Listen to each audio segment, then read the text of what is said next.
It's a bit surreal for me to sit here as someone who attended college in Memphis, Tennessee, and is a civil rights lawyer, and now has the privilege of serving in Congress, mostly because of the activism of not only Dr. King, but all of those involved in the civil rights movement. And to serve as the ranking member, nevertheless, when I know that literally it was he, along with others, that fought for the Voting Rights Act to be signed into law, as well as the Civil Rights Act to be signed into law. At the same time, I can't help but to feel a bit conflicted at the moment in which we're in right now, where it seems like a lot of that work is being rolled back. But nevertheless, I am so grateful to the chairwoman for making sure that we could dig into this, because if we don't understand the errors of our past, then we are doomed to repeat them. This past weekend, we celebrated the life and legacy of Dr. Martin Luther King Jr., a life dedicated to fighting for civil liberties and economic opportunity through non-violent resistance, a legacy built on demanding institutions to uphold the promises laid out in our Constitution, and an impact continued by his living children.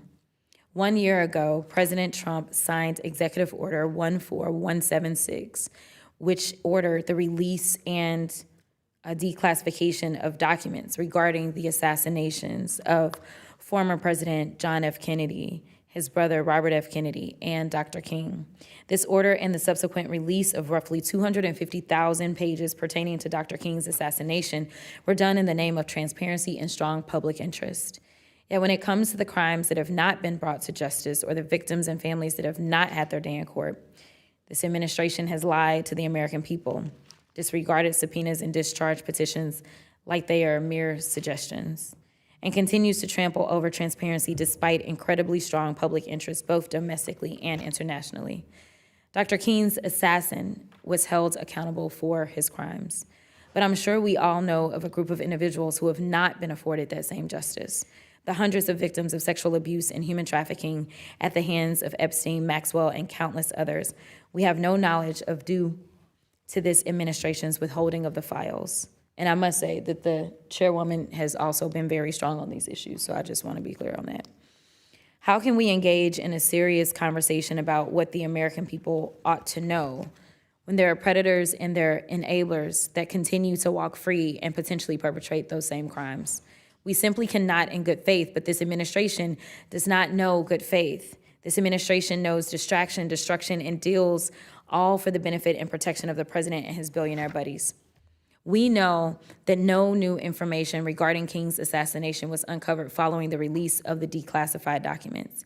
But released documents pertaining to the FBI and CIA's investigation of King highlight the weaponization of the FBI to undermine King's efforts and tarnish his image, something this administration knows all too well, whether it be weaponizing the DOJ to go after Jack Smith for his January 6th investigation, or the directing of the FBI to investigate Miss Becca Good following her wife, Renee Good's murder at the hands of an ICE agent.